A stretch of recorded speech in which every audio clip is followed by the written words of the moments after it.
వీరకుమార, మా పద్మను కాపాడిన నిన్ను నేను మనసారా అభినందిస్తున్నా. ఏం కావాలో కోరుకు. ధన్యుని ప్రభు, ధన్యుని. మహారాజు, మీరు ఎంతో అదృష్టవంతులు. సాక్షాత్తు రతీదేవినే మీ బిడ్డగా పొందారు. మీ కుమార్తె నా చిత్తాన్ని అపహరించింది. నేను మీ అల్లుడయ్యే భాగ్యం ప్రసాదించాను. రాకుమార, అసాధ్యాన్ని అర్థించకు. మహారాజా, నా వంటి శక్తివంతుడు, విద్యావంతుడు, సత్కుల సంజాతుడు మీ కుమార్తె చేపట్టడానికి అనర్హుడా?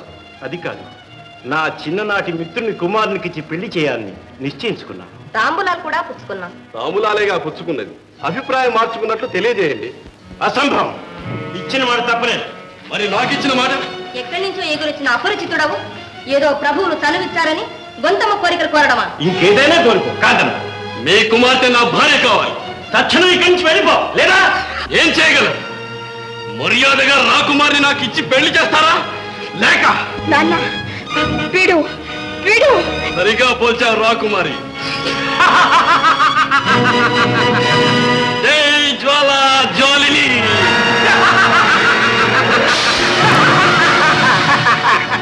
మామగారు ఇప్పుడేమంటారు? మాయదారి, నా ప్రాణాలు పోయినా సరే నీ కోరిక కొనసాగదు. అత్తగారు మీరేమంటారు? సమ్మతించను. మీ చేత సమ్మతి పొందకపోతే నా పేరు రుద్రాక్షుడే కాడు. జై జ్వాల జ్వాలిని. దమనిక, ఈ మూర్ఖ దంపతులను మణికర్ణిక తడాకంలో పోయి తమ కుమార్తెను నాకిస్తామని సమ్మతించేదాకా ప్రతిరోజు నీటిలో నుండి బయటికి తీయించు. సలసలా కాగే బాణాలిలో వేపుతూ సమ్మతిస్తాం సమ్మతిస్తాం అనేదాకా హింసించే బాధ్యత నీది. జాగ్రత్త, ప్రాణాలు మాత్రం పోకూడదు సుమా. ఆ యశోవర్ధని తల్లిదండ్రులను కూడా నానా హింసలు పెట్టాలి. ఆ రాజ్యంలో అల్లకల్లోలం చెరగగాలి. ఆహాకారాలతో అల్లాడిపోవాలి. వెళ్ళు.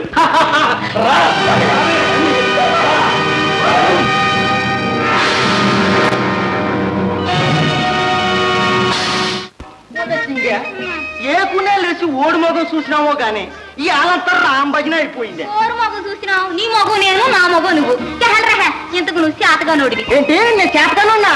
ఆ మాట వద్దని ఈసారి చెప్పాను. ఇదిగో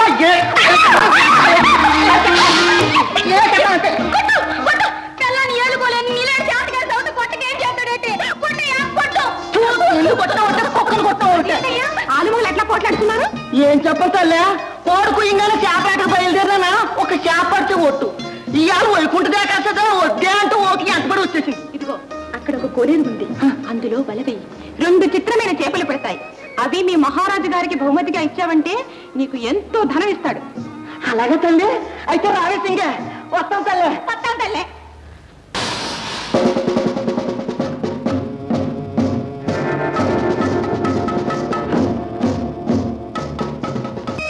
చేపల పొలంగా ఏపుకొని భోంచేస్తే మా రాజా మా పల్లె పోగొట్టాయి మా రాజా. ఇట్లాంటి అపురూపమైన చేప దొరికితే దొరవరికి ఇవ్వటం రివాజే కదా అని తీసుకొచ్చినాం మహారాజా. ఆనకు తమ చిత్తం సత్తయ్య, వీటిని ముక్కలు పోయకుండా వేయించాలి. అలాగే దొరా. మా కోసం సుమా, నువ్వే వంట చేయాలి. అంతకన్నా దొరా. వీళ్ళకి 100 వరహాలు ఇచ్చి పంపించు. అయ్యా అలాగే దొరా. అదండి ముక్కలు పోయకుండానే వండమన్నారు మహారాజు గారు. నాదేం పోయింది, అలాగే వండేస్తారు.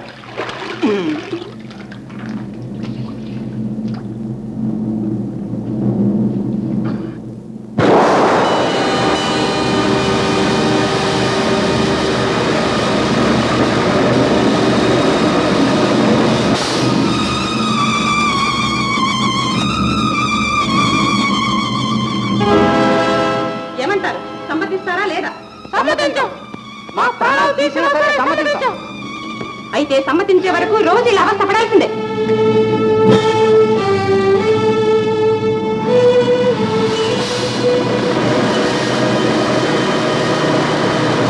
ప్రభు ప్రభు మహారాజా మహారాజా మహారాజా, చేపలు మహారాజా చేపలు. ఏమైంది? ఏమిటి కంగారు? ఏం చెప్పమన్నావు ప్రభు? ఇంద్రదానం మహేంద్రదానం నాకంతా అయోమయంగా ఉంది ప్రభు. ఏం జరిగిందో చెప్పు. పెనంలో 2 చేపల్ని వేసి వేపుతున్నానండి. ఇంతలో హఠాత్తుగా ఒక మెరుపు, ఆ పైన దడదడమని చెప్పేసి ఒక పిడుగు. వెంటనే వంటగది పైకప్పు చీల్చుకొని ఒక అందాల సుందరి దిగింది ప్రభు. దిగంగానే ఆ 2 చేపల్ని 2 చేతులతో పట్టుకుని సమ్మతిస్తారా లేదా అని అడిగిందండి. మేము సమ్మతించాం అన్నాయండి. సమ్మతిస్తారా లేదా అని అడిగిందండి. మేము సమ్మతించాం అన్నాయండి. ఆ తర్వాత ఆ 2 చేపలతో పాటే మాయమైపోయింది ప్రభు ఆ సుందరి. ఏమిటి కట్టుకథ? ఎవరైనా నమ్ముతారా? దేవుడు తోడు ప్రభు, నా కన్నారా చూశాను. విచిత్రంగా ఉంది. సరే, అదే చేపల వాళ్ళతో చెప్పి అలాంటివి 2 చేపలు తెప్పించు. మేమే స్వయంగా దగ్గరుండి వండించి ఆ విపరీతం ఏమిటో చూస్తాం. చెప్తాం.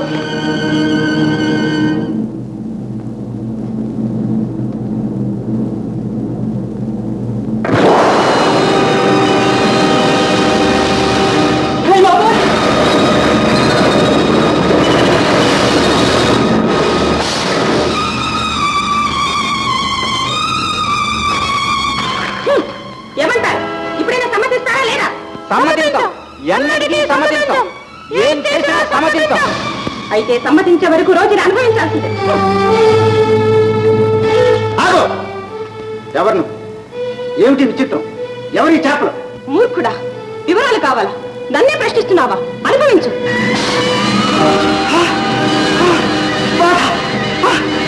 నా కడిగి పెట్టిన అంత శూన్యమైపోయింది. అయ్యో అయ్యో బాధ బాధ, కళ్ళు కనిపించడం లేదు. అయ్యో అయ్యో భగవంతుడా, బాధ.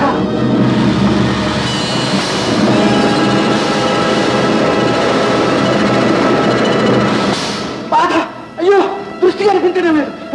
ప్రభు ప్రభు ఎవరక్కడ? ప్రభు నాన్న, ఈ అంధత్వంతో జీవితాంతం బాధపడవలసిందేనా? మీ నాన్నగారికి దృష్టి వచ్చే మార్గమే లేదా? అమ్మా, కలవరపడకమ్మా. నమ్మశక్యం కాకుండా ఇదేదో బలవత్తరమైన సంఘటన. దీనికి విరుగుడు కూడా ఉండి ఉంటుంది. అమ్మా, నేను పెడతాను. నాన్నగారి చూపు సాధించి తిరిగి మీ సన్నిధానానికి వస్తానమ్మా. వద్దు బాబు, వద్దు. పోయిన చూపుతో నిన్ను కూడా పోగొట్టుకోలేదు. నాన్నగారు, నువ్వెక్కడికి వెళ్ళొద్దు. ఇక మీద నువ్వే నా కంటి చూపు బాబు. నాన్నగారు, అలా అనకండి. మీరు పోగొట్టుకున్న చూపు తిరిగి తీసుకొచ్చి పుత్రుడిగా నా ధర్మాన్ని నేను నెరవేరుస్తాను. ఆశీర్వదించి పంపండి బాబు. అమ్మా, దీవించి పంపండి. నన్ను ఎందుకు ఎదురు తీసుకొచ్చావు? అంతపాటి అర్థం చేసుకోలేని అర్ధకురాలివా, లేక నా నోట చెప్పించాలనే అభిలాష? దుర్మార్గుడా, నా తల్లిదండ్రుల్ని ఎందుకు అలా చేపలుగా చేసి హింసిస్తావు? తల్లిదండ్రులతో ఆటలాడవలసిన వయసు కాదు, ప్రియుడి సందిటిలో ఊగుతూ ఊసులాడవలసిన వయసు. రాసుందరి, మళ్ళీ నన్ను తాకావా? నిన్ను తాకకుండా ఉండగలను. ఛీ, మూర్ఖుడా, నా మనసు ఎప్పుడో ఇంకొకరికి అంకితం అయిపోయింది. నేడో రేపో వివాహం కాల్సిన నన్ను ఇలా మాయతో తీసుకొచ్చి బలవంతం చేయడం న్యాయమా? న్యాయాలు తర్వాత ఆలోచిద్దాం. ముందు నా కౌగిటిలోకి రా.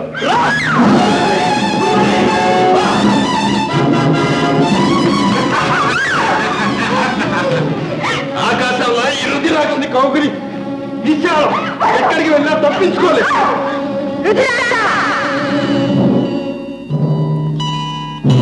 మూర్ఖుడా, సమ్మతించని స్త్రీని పొందాలంటే విరతాక్షిణీ దేవిని ప్రసన్నం చేసుకోవాలని తెలిసి కూడా ఇలా ప్రవర్తిస్తున్నావా? నీ అంతాన్ని నీవే అందుకుంటున్నావా? పొరపాటు తల్లి, పొరపాటు. ఈమె సౌందర్య దాహంలో నాకు రాబోయే ఆపదను మరిచాను. ఆ విరసాక్షిణీ దేవిని ప్రసన్నం చేసుకునే ఈమెను పొందుతాను. రావే నా జీవనేత్రి. దమనిక, ఏమిటి? తండ్రి దృష్టి సాధించడానికే యశోవర్ధనుడు బయలుదేరారు. తప్పకుండా సాధించగలడని నా అనుమానం. వీల్లేదు, ఎంత మాత్రం వీల్లేదు. దమనిక, అష్టక్షుద్రికులను హెచ్చరించు. మార్గ మధ్యంలోనే అష్ట కష్టాలు పెట్టి మట్టి చేయమని మా ఆజ్ఞగా తెలుపు. చిత్తం.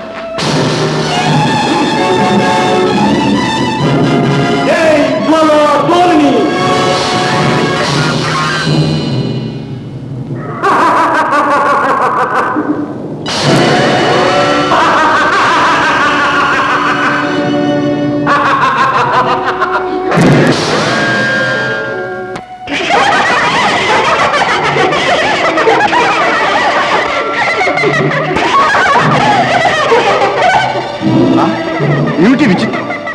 చెట్లకు పళ్ళవలే ఈ తనలేమిటి?